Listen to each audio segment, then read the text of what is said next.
Welcome to Flipped Classroom.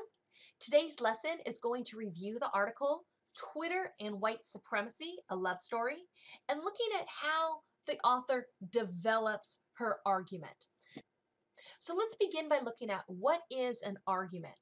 And in this case, the author is trying to persuade the audience to accept her position that Twitter is actually a foundation, a platform for white supremacists to publicize their hate and to garner support for their racist ideas. And the author justifies this with evidence.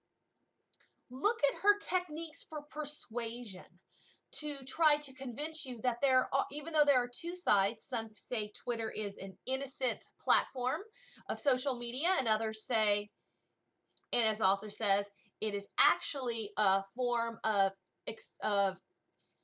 making hate popular. And look at the rhetorical strategy she uses: ethos, logos, and pathos. In terms of the justification that the author uses, look at the reasons that she offers as why she believes Twitter is a platform for white supremacists. Look at the support and the evidence she uses and see how she clarifies her reasons, looking at both sides of the argument. When developing an argument, there's ethos, logos, and pathos. Pay attention to each of those different types of appeals. Let's review them. Logos means logic. That is, what you're reading, the evidence makes sense. And it's demonstrating what you claim. So in this case, she is claiming Twitter is a place for white supremacists, for racists. What makes logos specific is the evidence are facts and statistics.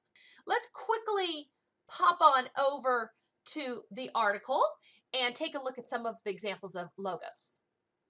Jessie Daniels begins her article with the thesis statement: "The internet has been the biggest advance for white supremacy since the end of Jim Crow." She begins to support her claim with logos, facts, statistics about the history of white supremacists using social media. She doesn't quite mention Twitter until paragraph 5. So the first parts, she explains the history of it, factual, but she does integrate some opinions. For example, in paragraph 4, when she's referring to the white supremacist, she says, "Their opportunistic agenda converged with tech companies' approach to all content as value neutral." So she's explaining that tech companies didn't determine if some information on the internet is better than others. The tech companies didn't determine, wow, this is dangerous information. They said it was value neutral. And that is her criticism of the early days of social media. Paragraph 5, she begins to talk about Twitter, and she states, "Twitter pointed to new mechanisms for the furtive spread of propaganda and for vicious harassment with little accountability." So after she presents the facts, after she uses logos, she ends her statements with a criticism that Twitter is not being held accountable. She then gives a very specific example of Pepe the Frog. At first, people thought that was an innocent cartoon character, but she explains why it became a symbol of something more. More statistics. She says that on Twitter, there are 20 million unique visitors a month. She's making a comparison to other social media sites, 4chan, R9K, claiming that Twitter is something unique. It's not just like all the other social medias. It's got a large audience, which allowed for the push for white nationalism into the mainstream. It wasn't just a small group of people.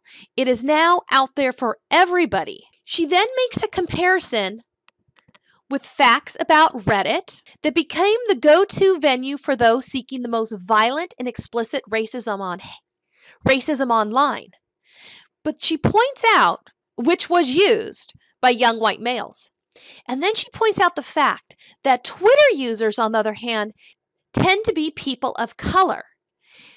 So Twitter wasn't just a platform for white supremacists to get together, it became a sport out of harassing people of color. In paragraph 11, she uses facts to prove that Twitter is all about making money, that it was good for the bottom line, and that could be one of the motives for Twitter to allow such hate to be on their site. So those are just a few examples of how the author uses logos. This is the end of part 1 of the lecture. Now is a good time to stop and take some notes on part 1 before you begin part 2. Be right back.